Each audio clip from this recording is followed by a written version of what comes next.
Hello, this is Lisa Rusczyk And Donna Murphy. with the podcast We Are All Psychic, and today we have a rad guest. His name is David. And David, would you like to say hello?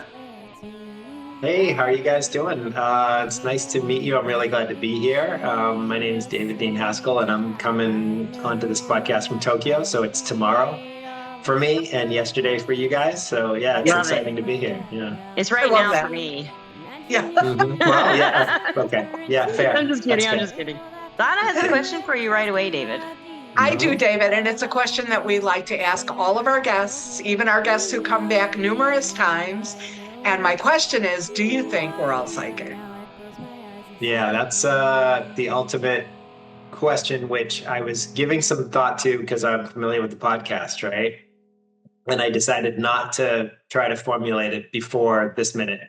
So Okay. I'm going to give it to you. You know, I didn't write it out or think about it, but I gave it some thought, but I didn't craft it. So I would say yes.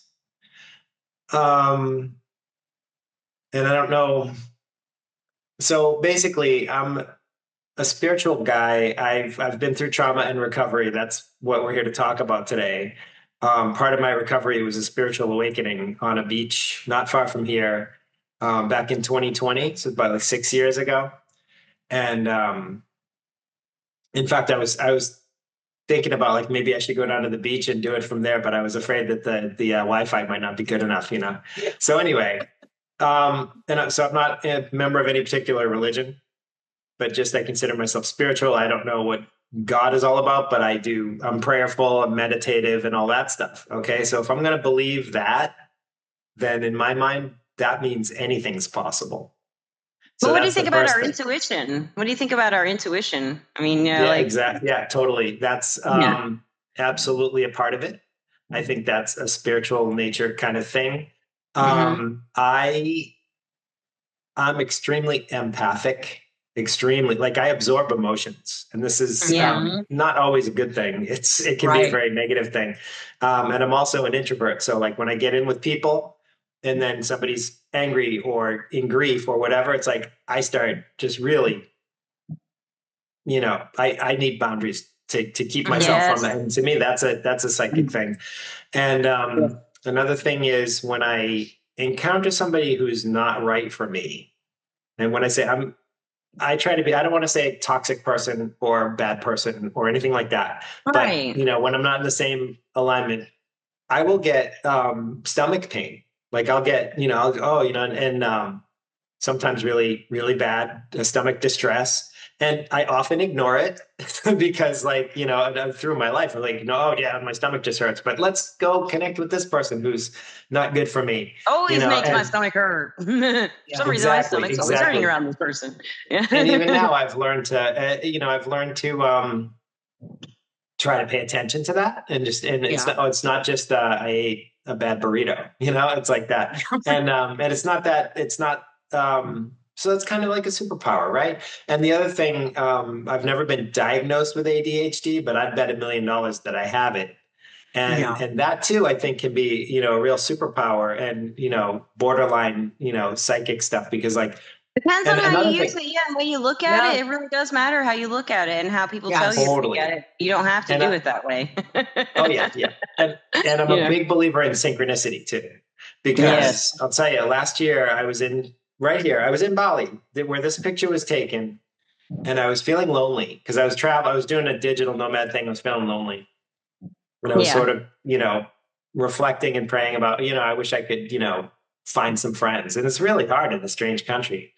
And also find a little work. You know, I play drums. So I was like, you know, it'd be neat if I could go teach some drummer, you know, drum lines and marching drums or something like that.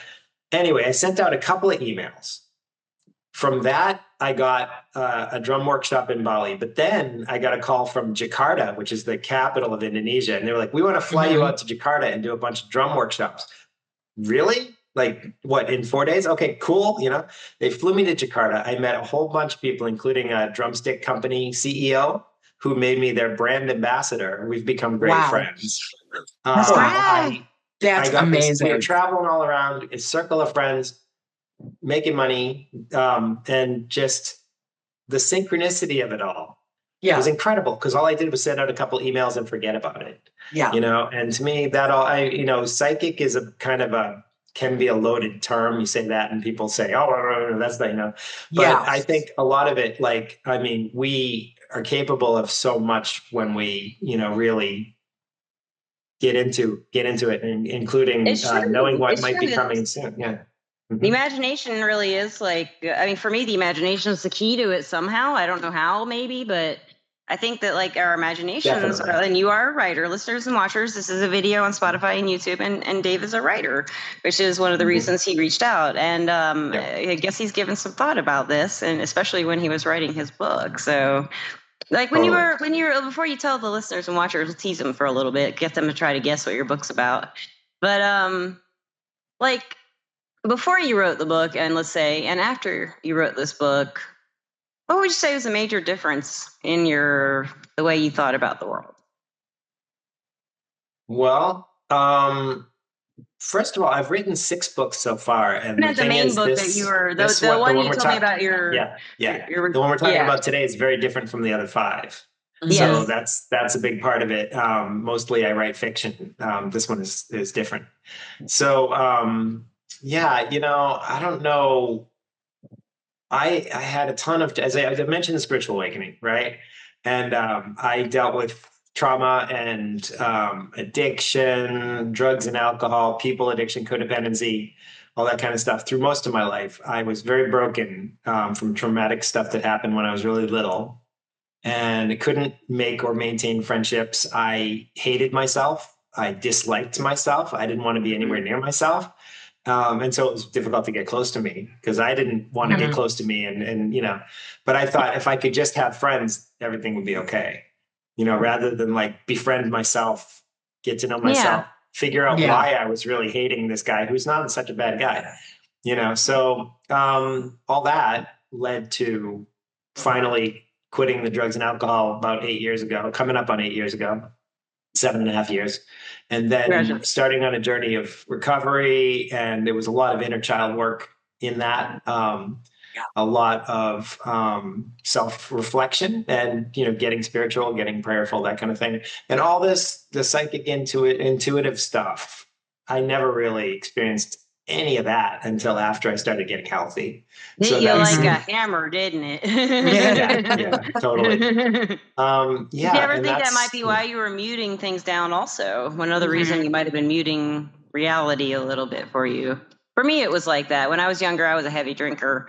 And I was like a 2 bottle of red wine a day drinker at one point for probably about 10 years. And before that, it was like the 18 pack of Bud Light, And then some more maybe. Every day. But I got out of it. My story is not important, but right now, but I do remember just feeling all the things you just described, worthlessness, nobody could possibly stand being around me because I was told that too. So it wasn't just me thinking it. People were telling me that, were people ever telling you this kind of thing about you? You're never going to be happy if you keep doing this and you suck. And basically you hear you suck, is what you hear. I did anyway. Absolutely. And I can relate to that. I was scapegoated as a kid, and, because I did have a trauma, the trauma specifically, and this is in the book as well. My mom passed away and I was 4. But I later learned about the tragic circumstances. When I was 9, they told me she had taken her own life, and that caused a really traumatic shock. Yeah. Wow. They told me when I was 9. Really young to tell you that. That's really young to try to take that in. And it caused a shame attack, which a lot of people don't understand this. If you talk about panic attacks, people understand it because if a tiger walked in the room, you know what a panic attack feels like, right? You can understand the how it can be dissociated from reality, right? You can be in a panic even though there's nothing to panic about. Same thing with shame. And that's something that hit me when I was 9. This 9-year-old kid, beautiful kid, didn't deserve any of that. It doesn't make any sense. Nothing to be ashamed of. But this was a physiological reaction.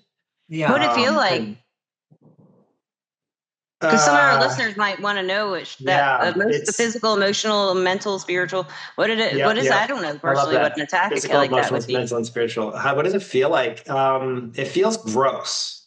It feels hard, like a flood of just horrible. Like I have to make this go away. I hate this. And the red, when you feel shame, like if whatever, your clothes fall off. I feel hot. I get all something hot. like that. Right. You get flushed. Yeah. There's all kinds of different, and I pay a lot of attention to my emotions these days. I've learned to sit with them, even the uncomfortable ones. Yeah. And so I can identify it, but a lot of people don't, because it's very uncomfortable, especially at first. It's always uncomfortable, but especially when you're not, so I just get rid of that. What do I have to do to get rid of it? Make this go away. Yeah. How do I? Our first response, I think, is to just try to make it go away and stop as quickly as possible. We don't want to be in it. And we want to push it away, and we want to be out of it. Yeah. And that's how I felt when I was 9. And that's what I was trying to get away from for decades after that. And so anyway, meanwhile, my caregivers, the adults, were not behaving in a healthy adult way. My dad was an alcoholic. And so like the adults weren't seeing their own shit. The example was there. My dad was an alcoholic too. The example to escape was there. Yeah. Yes. Right. And they weren't seeing their own behavior and their own shit, but it was easy to scapegoat me. So David's mother passed away. David's having behavioral problems. David's the problem. You're the problem. Yeah, Lisa, when you talked about that, like the whole, where did I learn that I was no good? It's not intentional. They weren't bad people. They just don't want themselves to be that way. So they make it easier. Exactly. Unfortunately. And it's your parents. They shouldn't do that, you think, but they don't know. They're just kids too when they have you, really. I have a daughter. She's 22 now. Oh, wow. And we have a wonderful relationship now. Good. But when I was drinking and drugging, it was horrible for her. I know how it feels because I'm the child of an alcoholic. And what I put her through, it took years and years to rebuild the relationship. Of course, I regret it. But I was out of control at that time, and I didn't know how to stop. How'd you figure it out? How did you get to the point where you knew what you were doing and how you were going to maybe possibly get out of this other new situation you had put yourself in, or a long-term situation possibly, How did you get out of it? Because I was kind of forced out of it, and I was really grateful that I was forced out of it. I ran out of money. I couldn't drink anymore. Right. That's how little money I had. I had none. I couldn't even buy a beer. So I quit. Exactly. Well, that's... we do get forced out of it. What I feel, my thoughts on addiction, and I also consider my codependency to be another addiction, people addiction, just as much as the substances, right? And again, the book, the Wounded Angels, is all about that too. That's, I would say, I'm sorry, I just lost my train of thought. Hang on a second. Oh, you sound like me, man. I do that all the time. Like, you do watch this podcast or listen to it, I do that like constantly. Right. I forget what I'm talking about. Like, Donna, help him. Donna, help him. Yeah. Well, you were talking about getting forced out of your, or forced to confront the issue. Yeah. And so, I think about the thing about addiction is we can't quit until it gets painful enough. So that's why you see, the relief is so good. The relief is so good, but after a while, it's not everybody. Yeah. Did that happen to you? Like for me, when I was forced to stop drinking because I didn't have any money, I realized that the reasons I had started weren't there anymore. But I didn't have the anxiety. I didn't have the crushing. The reasons I started were gone. Yeah, the reasons I started were gone a long time before. Exactly. But the thing about that is, what I was going to say is also not everybody makes it. I lost a cousin to drugs and alcohol. He died at 29. There's a guy that I know in Tokyo who passed away last year. So not everybody gets there. It can kill you. And codependency can kill you too, but slower. Yes, it can. And you can get addicted to anything. But the thing is, I think we can't, because people try to get people to quit. Like, will you please quit? I couldn't even quit for my daughter. And she was beautiful and she was 14 years old. And that was my rock bottom, was just like, I couldn't even understand, why can't I? Right. And it's like, it's impossible to stop until it gets so painful, so, debilitating that you hit that, they call it the rock bottom. Right. And then, okay, I'll do anything to stop, what do I have to do? And that's kind of the nature of addiction. And it's, I think addiction is a spiritual malady, as they put it in 12 Step. I think so. It's something to do with so not to get too into the thing of it, but I think substance addictions and some others and people addictions are two sides of the same coin. You get oxytocin with people and dopamine with people, and you get dopamine and other GABA and stuff like that from drugs and stuff, Oh, yeah. So they're very similar, but oxytocin is even better than anything, really. Oxytocin listeners, if you don't know, that's the love hormone. We've talked about that before on the podcast, and that's like the most addictive one of them all, isn't it? When you're nothing's more addictive than people. Like getting the it's really true. Approval of people, and that's the imbalance, right? The imbalance it's an ego imbalance, right? Because you've got the overinflated ego. It's like, I'm awesome and you're all pieces of shit, and I'm just the best, and screw all of you. This is like a very overinflated ego thing, and this is a spiritual malady, right? You need an ego deflation. You need to realize your place is a regular person, with flaws. Same thing, and the codependency side often gets on the other side, the real low self-esteem side, where it's like, I'm a worthless piece of shit. Everybody's better than me. I don't understand anything. And so then you start to go and look for people for your own validation. Like, if you think everybody's better than you, then anybody can tell you what to do. Right. Because you do it, and then you feel better because, they told me what to do and I did it. They approve of me. Now I'm okay. And as long as they keep approving of me, I'll continue to be okay. Exactly, Donna. Right, exactly. Yeah. So, and that's, so anyway, that's what my book is about. That's right. And like, you have the aspect, you're a novelist too, which I love. So I have really kind of a weird question. When I was a writer, I loved writing drunk. Couldn't write sober. But then when I did get sober, I was able to, but I had to figure it out. And then I enjoyed writing a lot more than I'd ever loved it, actually, when I was not wasted. But it was really cool. I'd get some great ideas when I was wasted. Then there were times I'd read it back and be like, what was I doing last night? Yeah. Was I just writing like circles on my word processor? I don't know what Did you have that experience at all with your writing? Oh, yeah. Well, I have a very interesting timeline. Because at the end there, and I'm 55 years old, so I got some decades in this history book. I do too. I'm 51, so I've been in the writing field. I was a ghostwriter for a long time and a fiction writer. Yeah. Nice. Yeah, we gotta connect on reading our stuff. Yeah. So I wrote my first 4 books drunk. So I published my first book in 2013.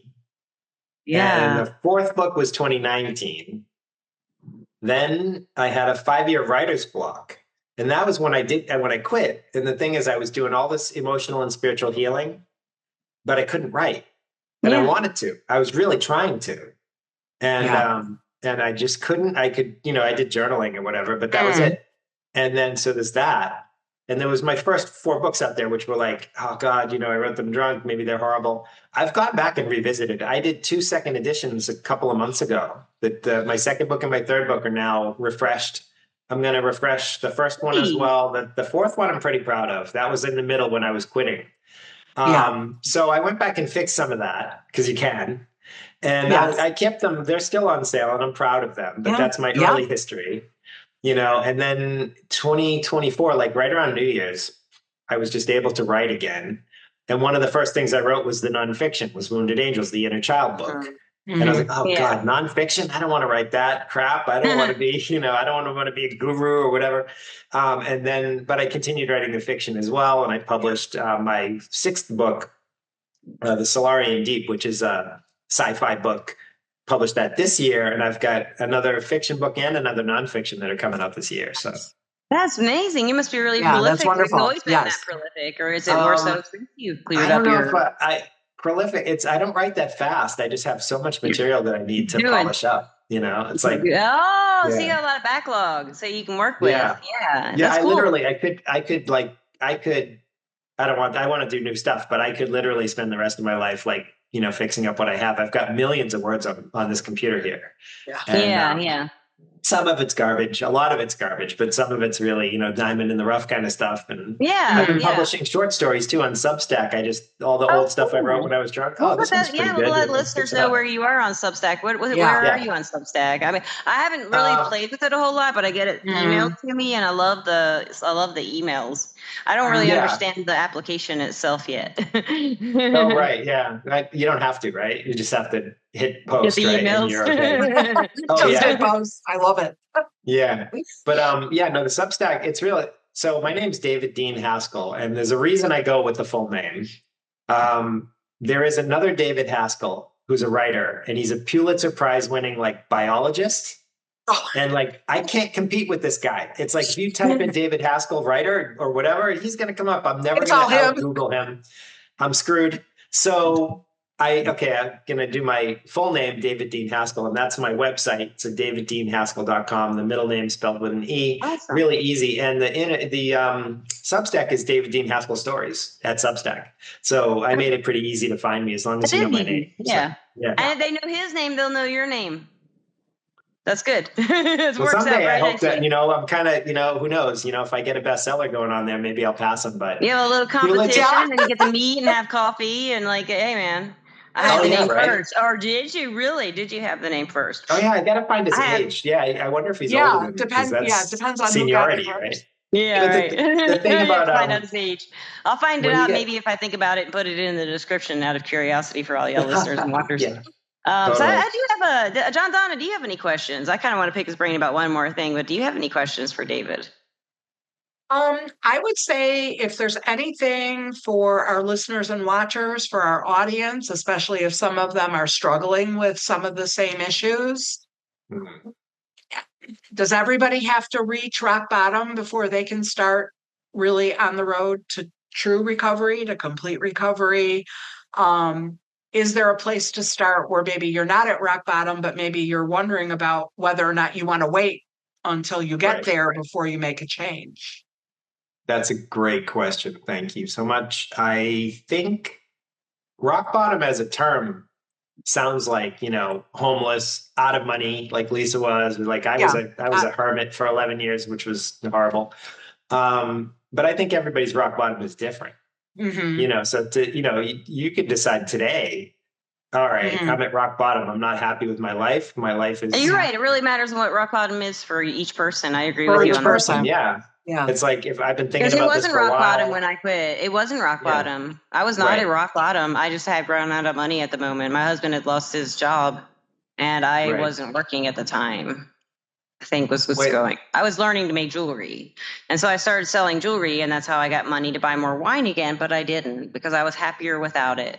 For the first time in my life, I was happier without being drunk constantly than before. But it was a lot of spiritual healing, a lot of physical healing, oddly, and a lot of emotional healing. And I had a lot of upbringing, being told being told one thing and hearing another thing, I guess you could say. Not good enough is what I always heard, but that wasn't what was said. It was hopeless, helpless, thoughtless. That was what I heard. But I heard not good enough. You're not good enough to be loved. So I drank that away for a few years, for 2 decades, and then I just said, I love myself more than they could, is what I kind of got to. I'm more independent and I like who I am because of how they treated me, kind of, because I got through it and worked through it. But man, when I was in those dark days of drinking really hard, and then some of the shame that you talked about, that's why I asked what it felt like with alcohol and drug abuse. A lot of times when it's abused that severely to where you're hurting yourself and other people, involuntarily, you're not meaning to, but when you realize, for me, when I realized I might be doing that, it's like, wow, that shame is almost kind of like the root of the addiction, because that's what keeps you back to it, like you had said before. Actually, I got to send you guys something, because we can put it up if you want to put it in the show notes. There's something called an addiction tree. Yeah, there's a graphic called an addiction tree, and the root is shame. Okay, if you send that to me through an email, I'll put it on the screen right now, listeners. You might be looking at it. If he does, if he does that, we make it work. Yeah, I'll do that. Yeah, that's the kind of stuff to get back to the question from Donna is, that's the kind of stuff you can look at after a while. Like, you don't need to worry about that shit on day one. On day one, if you just want to make a change, and you can be addicted to anything, food, sex, gambling, people, emotions. I'll tell you one thing about my dad. What? Emotional shopping is my addiction. Yeah. Shopping. Oh my God. Yeah. Emotional shopping. If I'm upset about something, I will buy something. Yeah. And right now I'm like a coffee guy. Like I'm like, but the thing is, coffe's not ruining my life. Right. No, it's relatively, it's a relatively benign addiction. Yeah. If it was, then I mean, it could be for some people. Sure. And so I talk about the difference sometimes between like addiction. I had a full-blown drug and alcohol addiction. I also had a full-blown people addiction with codependency. Both of those had to be really addressed in a spiritual way with help, with peers and all that kind of stuff. I did 12-step for, it's an anonymity thing. So I don't come on to talk about 12-step, but it helped me a lot. You can always grab their book and, read some of that stuff. The Codependence Anonymous book talks about inner child a lot, and it's really good. So, there's all that stuff. But then you don't have to worry about that on day one. Like if something's kind of ruining your life and you realize, because we can be delusional and think, oh, well, shit, alcohol is the only good thing in my life. Everything else sucks. And the alcohol is good. I've been like that. I was like that. Yeah. And then but when the delusion lifts and then you go, wait a minute, this is the thing that's fucking everything else up. Pardon my French. But that dude was fucking it up. Yeah. I remember I had a moment. Making me drink more on purpose. That's what they do sometimes, those codependent relationships. They want you to stay drinking because that's how the relationship works for them. Sometimes. Right? Yeah. Sometimes. Yeah. Yeah. Definitely. That's a manipulative kind of thing. Keep you. It happens. I want you to stay unhealthy so I can stay unhealthy. So that, right. And this is, again, and Lisa, you said this before, but not nobody. Some people are really bad actors. Some people are really evil predators, these kinds of things. I was on a podcast yesterday and they talked about, there was a woman who was brought into a relationship and then he stole all her money and her business and stuff. So, there are, there are some people that there are people who are intentionally, that's a different, I don't talk about those people. I'm not an expert on that. As get help in that case. Luckily, I never met any real bad actors, but I did meet a lot of unhealthy people like me. And like, okay, well, you be my controller and I'll be compliant and we'll have this commander subordinate thing. And we all did our dance. And then it was like, well, what's wrong with David? He's like blowing up again. He's all frustrated again. And the thing I realized about codependent relationships is it's never a one-way street. Codependent relationships are a mutual thing. Even if it seems like one person is cuckoo and the other person's really just beleaguered, I don't believe it. Everybody's doing their little part. I agree with you. You never know what's going on in a relationship. I think energetically, the only way the two can come together is there has to be something not healthy, but complementary that's happening. Because there's a reason it's called codependence. And it's because it does take two. Yep. So there's that dynamic. I'm a big believer in water seeks its own level. You've ever heard that? Yeah. And the weird thing, and I've seen this too, I have I know a lot of people going through similar stuff. And the weird thing is when one person starts to get healthy and the other one was seemingly the strong one, or seemingly like, they talk about the Al-Anon, the enabler. Yes. And Lisa said this like kind of flips out, like the person quits drinking or quits eating or whatever the addiction, and the enabler loses their position. Identity. Yeah, they lose their identity. It's like, who am I now? Yeah. They've lost their addiction, their connection. Yeah. And then that's when they kind of go cuckoo. And like then you start to see. And it's again, it's a sad thing. It's not, and sometimes people get well together. And that's beautiful. If everybody's open-minded, you can. Yes. But then the relationships that I've had that were unbalanced like that, that I was desperately afraid to lose, they're all gone. Yeah. Mine too. All of them. And it's, and I love these people. You people. have new people, right? Now you have new people in your life, though, right? I have new people, but I also have people that were with me back then that we grew together. Very good. Then the relationship enriched. And it's not, there's one woman who was a great friend of mine. She passed away, sadly. She had cancer in her 40s. So she just ran out of time. But I wish we had, that's one, I'm sad about that, because I think if we'd had time and we could have looked at things and had a healing conversation or two, and, things might have got better. But that case was that case. But the other, there's not that many, but couple. If the healing conversation became possible. I'm just kidding. I'm just teasing you. I'm teasing you. I said the other 500 women I dated. No, not that many. I do have an ex. Well, it's interesting though, because actually I came out around the time that I quit drinking. So I'm gay, but I was married. The other 500 men, okay. Either or, right? But I got divorced in 2024. Okay. And did you know? I told your identity kind of all the way he was around. aware that I was bisexual and that sort of thing. But anyway, that aside, that relationship was so broken and sad and toxic, and we divorced at the end of 2024, but we should have divorced years before. As I said, I do have a daughter out of that, and the weird thing about that is I had thought I was the problem and she was just putting up with me. But at the end there, when I started finally resolving, okay, yes, I do agree we should divorce, I'm going to leave, she started hanging on tighter and saying, oh, maybe not yet. Maybe we should wait. And I was like, and I was the one who was like, no, let's do it, which was weird. It was weird because for years she was telling me, look, we need to end this. Yeah. Right. But the reason I brought it up is, and then I went traveling. For 2025, I was in Southeast Asia, Vietnam, and Indonesia, and Thailand. Came back to Japan in March. So it's over a year since we divorced. And both our dads passed away last year, too. Her dad and my dad both passed. Well, they were older. But still, though, to lose them both in the same year. Yeah. And then my daughter asked me if I wanted to go with my ex-wife to her dad's grave. Mm-hmm.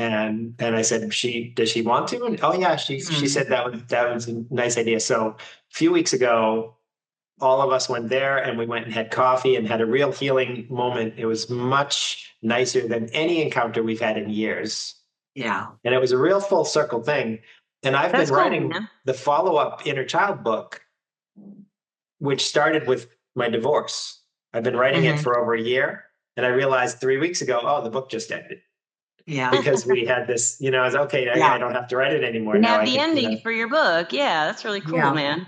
You started writing without that. A healthier ending. And, and I, for a while, I hated her. I wanted, she's harmed me so badly. And, it took a lot of emotional healing, but I don't have anything but affection for her. I wish her well. Mm-hmm. I wish for her happiness. And I sense that she's starting to feel that way about me too. Mm-hmm. And so these kinds of things, even when, it is possible to heal, but it takes time and it's not easy. Yeah. Right. Yeah. So at this point, David, I guess I'd love to ask where the listeners and watchers can find you and your books and find this book in particular, all your novels. Where are you on the internet other than Substack? Tell us where you are. Yeah, so all my books are available on Amazon. This one we're talking about, the Inner Child book, is called Wounded Angels. And you can find it on Amazon. But the easiest thing to do is go to my website, daviddeanehaskell.com. It's my name's right down there. And you should be able to see it, and we can put it in the notes. And all my books are, go to the website. You can sign up for my newsletter, which is the Substack.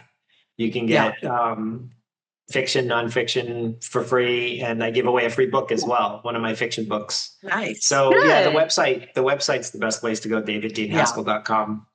Okay, I'll put that in the listeners. I'll put that in the description of the podcast notes. And so you can just click on clicky, go on through all his goody stuffs. And right now, I'd also like to thank our sponsor, Everclear. Everclear is an advice app and website where you can get advice from psychics and empaths so you can get the clarity you need to create the life you deserve. I am Lisa Rusczyk, and I am out on my sky deck with that bird that just flew by, and Donna and David. And I'm also the advisor on Everclear under that name. And I'm also an advisor on Everclear. You can find me under the name, same as here, Donna Murphy. That's really interesting, Donna.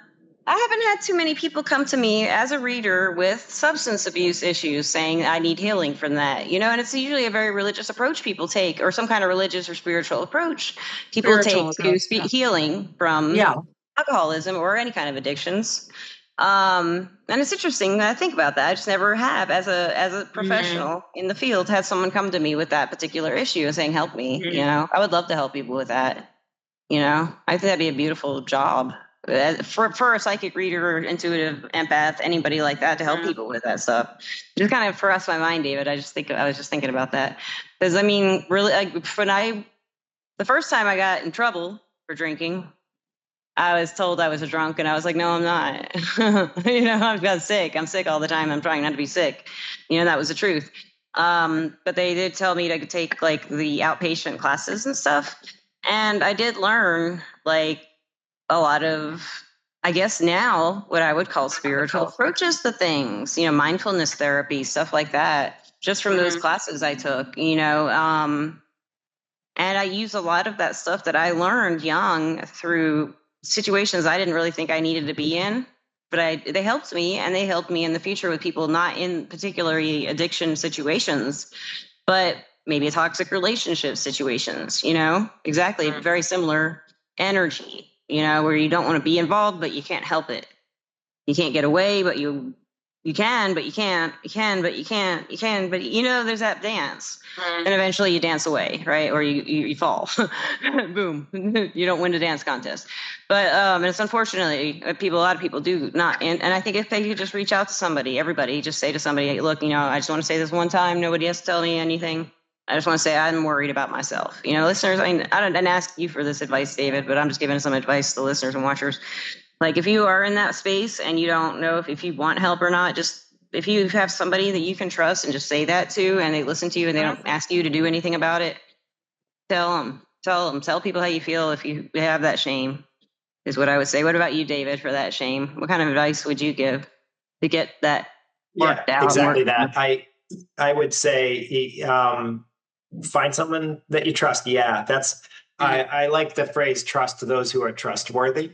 Because you can't trust everybody, and you have to, if you find somebody that's been through similar stuff, and that sort of thing, and there is help out there. There's support groups, 12-step groups, whatnot, therapy. If you're really in deep, then get help. That's the hardest thing. People are, so because most people have not wanted to help you for a long time if you're in that position. Right. I know. It's like I went back and told some of my friends, like, I think, I'm quitting, and they're like, good, you should, you were out of control. And I was like, oh, really? I thought I wasn't that bad, but you forget a lot. Yeah. And the same thing with the again, I keep talking about the codependency, but it was just as much an addiction. I agree with you. And that was harder. That was came 3 or more years later after I quit drinking and drugs, because I was like, I can't get I need that. If I don't have, how did you find your own worth then? That's a really good question for our listeners and watchers. How did you find your own worth and outside of a relationship and then within it? How could you do that? How did you? It takes time, I imagine. But was there an aha moment, or was there a process or anything to that? Well, that's exactly. Not to pitch the book too much, but Wounded Angels is exactly what I did, because I wrote it in real time.